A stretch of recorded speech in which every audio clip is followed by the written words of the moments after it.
heaviest ranking Democrat in the party to make an endorsement in the primary. David Kaplan, in this week's edition of U.S. News and World Report, you have the cover story that talks about the link between Saudi Arabia, the government, and terrorism. If there is that link between the Saudi government and financing of global terrorism, why is the United States still friends with them? Well, we're friends with them for any number of reasons. They've been long and resourceful allies of Washington. The Saudis helped the United States in Central America. They helped them. They helped us in the Middle East. They have used money in places where the U.S. did not want to go, as with the Contras, as with the Afghan Mujahideen in the 80s. Well, we did use money there.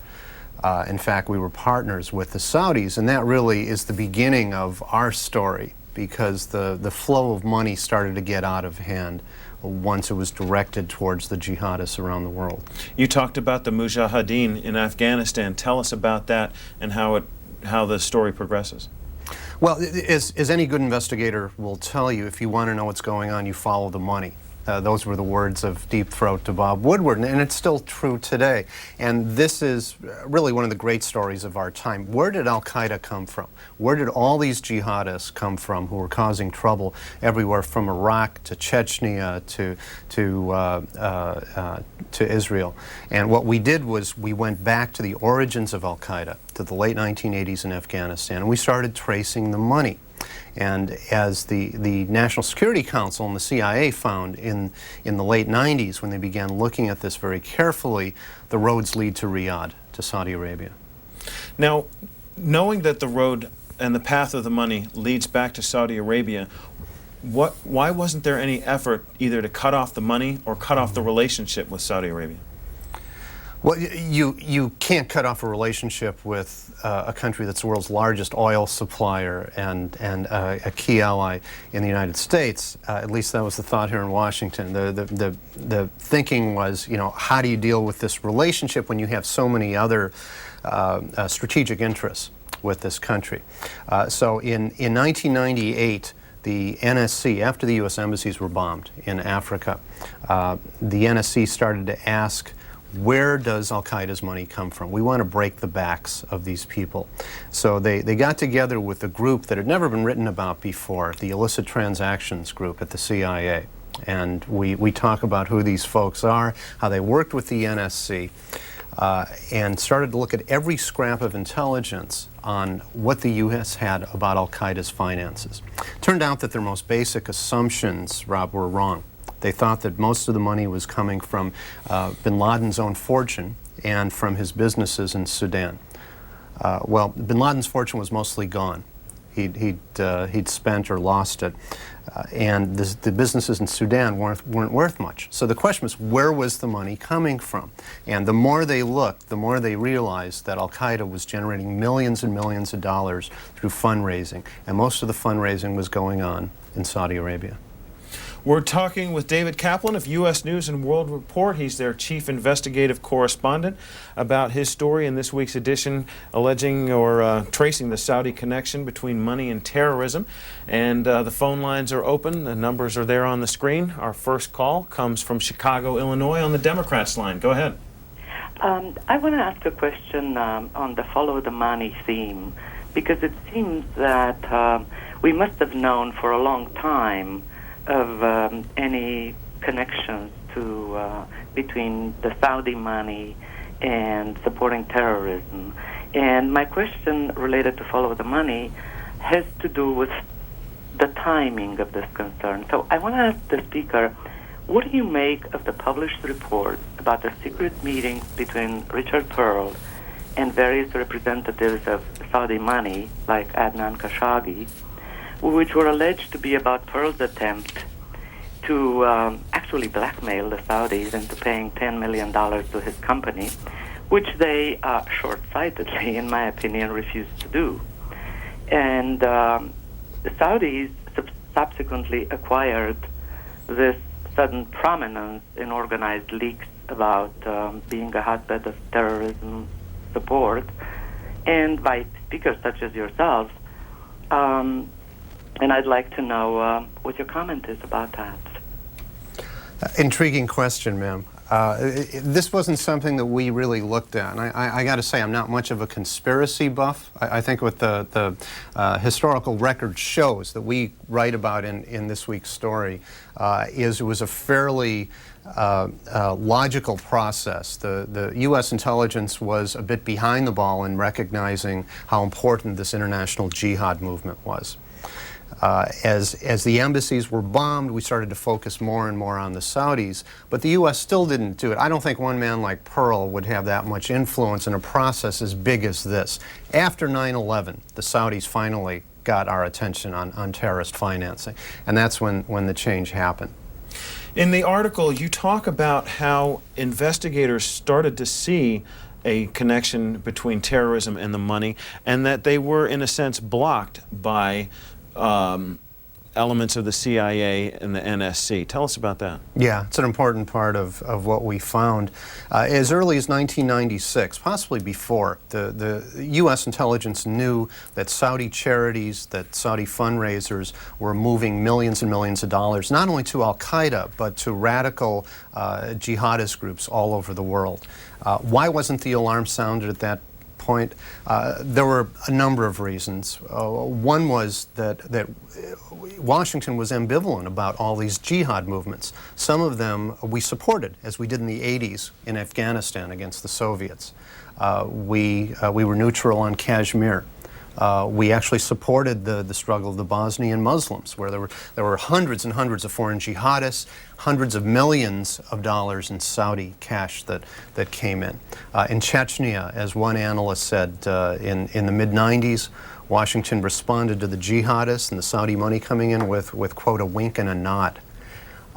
This changes in '98. When the embassies are bombed, we realize that there's a direct line from these millions and millions of dollars going into all these jihad groups and into al-Qaeda, which has positioned itself as the vanguard of the jihadist movement. In fact, if you look at al-Qaeda's own writings, this is how they describe themselves. Canal, Winchester, Ohio? Go ahead, please. Yeah, thank you. Thank you, C-SPAN, for taking my call. I just wanted to, you just answered the question that I think back then when America supported the people in Afghanistan, and the Saudis supported America also with their money because they know they wanted to get Russia out of Afghanistan. But then what happened was bin Laden and his people got bigger. They started to think that they push Russia out of it, but they don't know that America was part of that force that helped supported them. And then bin Laden also wanted to beat America because all these things that's happening now it's because of Arabs, they have this thing about the Western style of the way we live. We're going to leave it right there. He makes some interesting points. You can't generalize so much about the Arabs or even the Saudis. I mean, these are such diverse societies with so many different opinions, and this country has a lot of friends in that part of the world. In fact, we're successful in the war on terrorism because these people are helping us. Which Saudi Arabia are we talking about? There's a fundamentalist Saudi Arabia that comes out of their strict Wahhabi form of Islam. The Saudis argue that al-Qaeda is a cult, and indeed it has some of the characteristics of it, charismatic leadership, and it has its own rituals.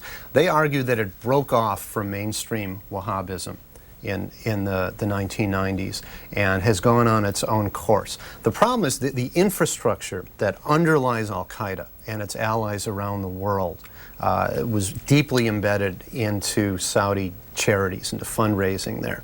And the best estimates we found were literally hundreds of millions of dollars flowed from these Saudi charities, from wealthy Saudi businessmen and other merchants in the Gulf states to Al-Qaeda and its allies. It was really extraordinary to see how much money was moving to these groups. State College, Pennsylvania, on the Democrats line. You're on the Washington Journal. Hi, thanks for C-SPAN. I heard Mr. Kaplan say something earlier about the United States being involved with the Saudis in Afghanistan and, if I'm not mistaken, in Central America.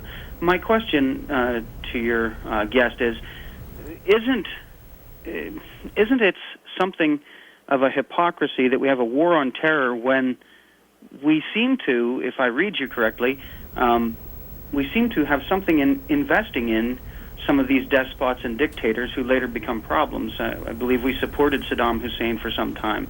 I believe we had something in training the Mujahideen, and we did have something in creating a war in Central America, where I guess what bothers me is that there's a hypocrisy in fighting a war on terror when we seem to have something invested in the people who perpetrate it.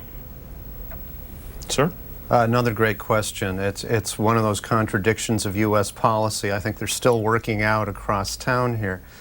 If you go back and talk to the people we interviewed over the last few months who worked in counterterrorism and in the U.S. intelligence community in the mid-90s, when they first started to recognize this force, it was very hard for them to get policymakers and their superiors to take this seriously. Part of it was people just couldn't think out of the box. As one veteran analyst at the Defense Department told us, you had Soviet people who were still in charge for 6-7 years after the fall of the Berlin Wall. And they couldn't imagine that this ragtag band of third world zealots was going to do something like 9/11. It just wasn't taken seriously. And it wasn't just that we missed Al-Qaeda. You know, if you look at the analyses of why 9/11 happened, it's very specific. It's on the tactical level. And what we tried to do was look at this strategically. Where did Al-Qaeda come from? Where did all these jihad groups in Southeast Asia, Jamaat Islamiyah, like the Chechens and so many other groups that have been influenced by radical Islam today, where did they all come from? You have a graph, a map here in the article that talks about the distribution or shows the distribution of the money from the three of the charity organizations, the Muslim World League, the Al-Haraman Foundation, and the International Islamic Relief Organization. Explain how this all works. The map was fascinating to me because even though I'd been immersed in this for months, I didn't even see the patterns until our art people put it together.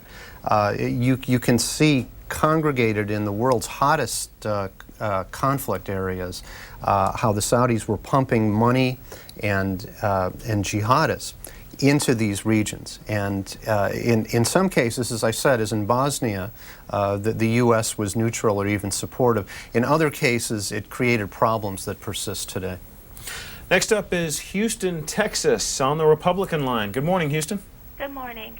I have a question about what I've dubbed the Wahhabi lobby.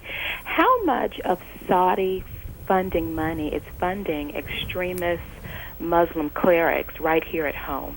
Thank you. That's a hot topic in Washington today, ma'am. As you probably know, there are a number of groups researching this. There have been hearings on Capitol Hill. People are very concerned about everything from the military chaplain program to groups that until 9/11 were viewed as fairly mainstream representatives of the American Muslim community. Those are being challenged both by moderates within the community and by activists outside. And one of the complaints is that a lot of the money has come from not just Saudi Arabia, because there are moderate elements within Saudi society, but from fairly strict fundamentalist activists who are Wahhabists and trying to further what many Muslims see as a fairly extreme agenda. Tampa, Florida, you're next on the Washington Journal. Go ahead. Yeah, hi, how are you? Thank you for taking my question. You seem to be very well versed, Mr. Kaplan, in this Saudi situation. What I would like to ask you is, knowing that, 9/11, all the 90%, I would say, of the people who caused the terrorist acts were Saudis. And the amount of money that you just showed on that graph is coming from Saudi Arabia to other places to fund this terrorism. Could you please explain to me how come there hasn't been a serious type of a backlash in this country of a revolt against the Saudis, even though, this country and George Bush felt it was necessary to go to Iraq and then even to Afghanistan and, to try to, sort out Osama bin Laden and Saddam Hussein. But the key is that these Saudis are the ones who are causing probably the most terrorism in the region. And why hasn't there been a backlash in this country to reinforce that we're not going to take this kind of thing? There has been a backlash, I think. You can see it among legislators on Capitol Hill. You can see it among policymakers in the Pentagon and the intelligence community. You can see it at the White House. And the Saudis got the message after 9/11 that this was not going to be tolerated anymore. It still didn't sink in. And finally, May 12th of this year was what the Saudis feel is their own 9/11. You had a series of 3 suicide bombings that struck a housing complex in Riyadh, in the capital.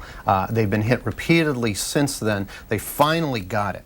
That's what U.S. intelligence believes. That's what the cops who have to work with the Saudis day to day believe. And since May 12th, they've made hundreds of arrests. They're finally sharing lots and lots of intelligence with Washington, and they're finally starting to stamp out the flow of money to these groups. It's going to take time, as one Saudi political scientist told us.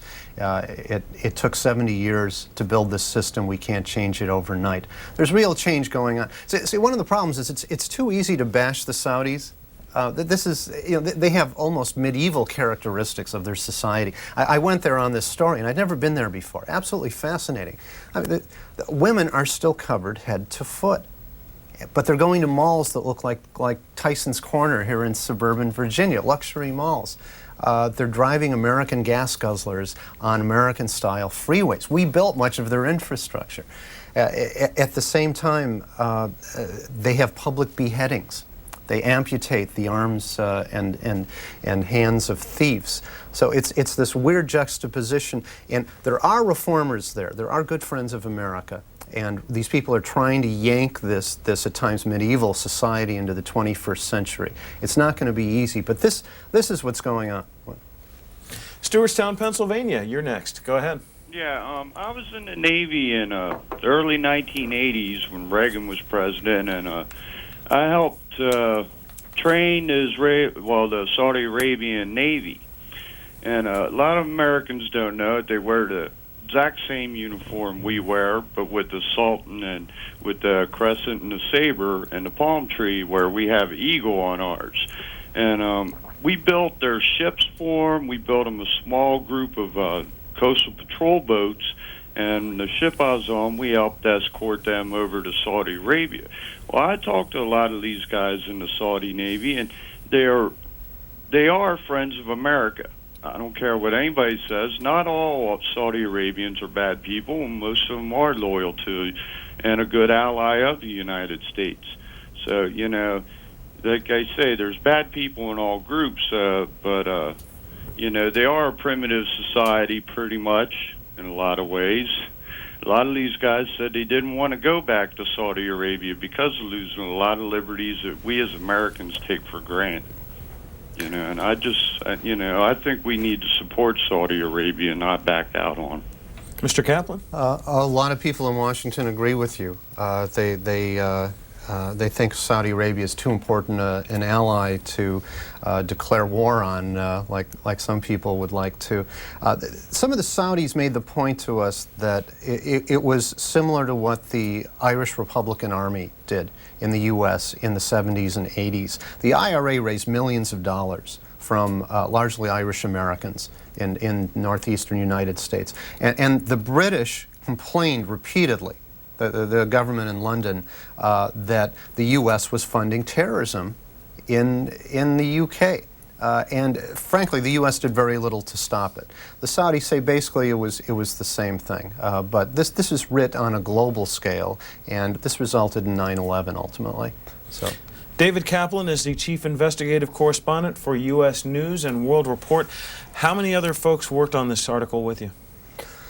I had help from our Pakistan correspondent, wonderful guy named Amir Latif, from our wonderful librarian, Monica Ekman, and that was basically the team. Usually we work with a bigger group, but I was building on the work of some other very good correspondents here in town, from the Wall Street Journal, Washington Post, also some very good think tanks and investigative groups.